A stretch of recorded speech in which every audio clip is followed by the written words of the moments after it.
And thank you all for being with us today. A very special thank you to all Tejano Democrats. You have been, are, and will be leaders in the effort for progress and for change. I'm Judith Zaffirini, Senator for District 21 from Laredo, as is Rebecca, and I'm delighted to join you as La Primera Mexicana in el Senado Estatal.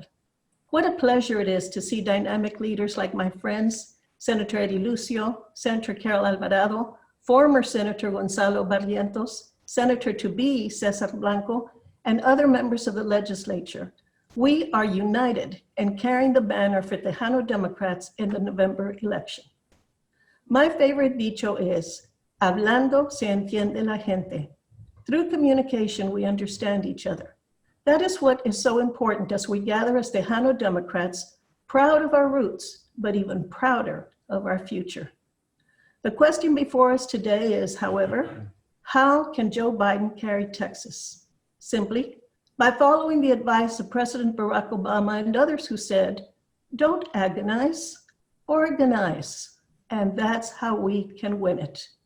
Because of voter registration efforts that are underway by many groups, we expect 17 million voters registered in Texas by the end of September.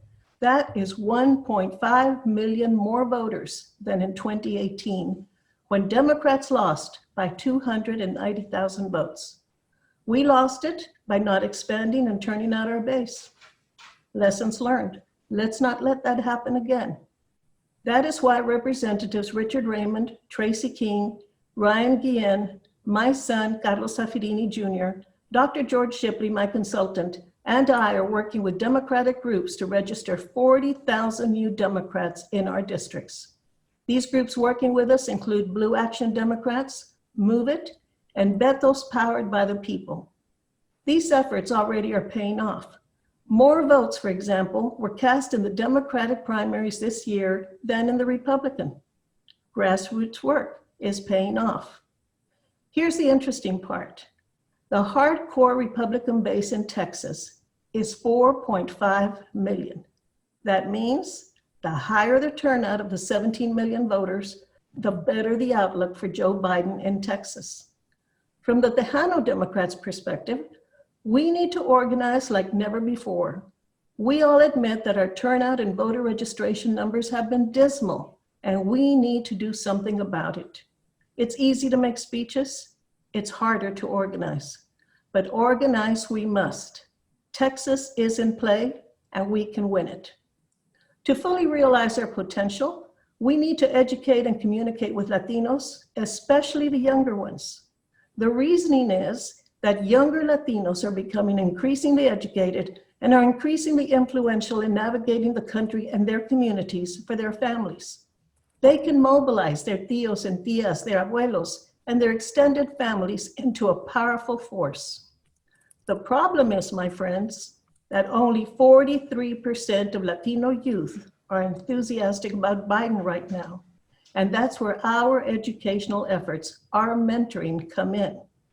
They need to know that the 28% of Texans who are Hispanic also comprise 50% of COVID deaths, oppose Trump's immigration policies, and are still reeling from violence such as a shooting in El Paso, and oppose the border wall. They need to understand that to us, Black and brown lives matter, that everyone deserves equal access to justice, regardless of how we look, whom we love, or how much we have, and that education and healthcare are rights, not privileges. Our Latino youth need to understand Joe Biden's plan to build the Latino community better than ever before by investing in Latinos' economic mobility, making far-reaching investments in ending health disparities by race, expanding access to high-quality education at all levels, tackling racial inequity in our education system, fighting hate crimes and gun violence, and securing all values as a nation of immigrants. In my senatorial district, I should say confidentially, Biden is leading with 58%. He's 8 points ahead of where Hillary was 4 years ago. My supporters and volunteers and I will do everything in our power to turn out that vote in November. But we need to emphasize voting safely, voting early, and voting by mail.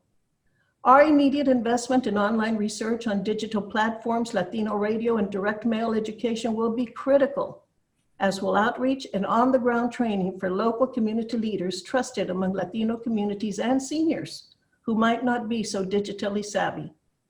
Others have said it before. Texas isn't a red state or a blue state. Texas is a non-voting state. When we make it a voting state, I'm confident the majority of voters will share our values. Texas is in play. Let's make it a winning state for Democrats in November. My prayer is that the Lord will bless us all, inspire us to do our best, and inspire the voters of Texas, especially the Tejano voters, to agree with our perspective. Thank you so much for everything you have done and everything you will do. Let's win in November.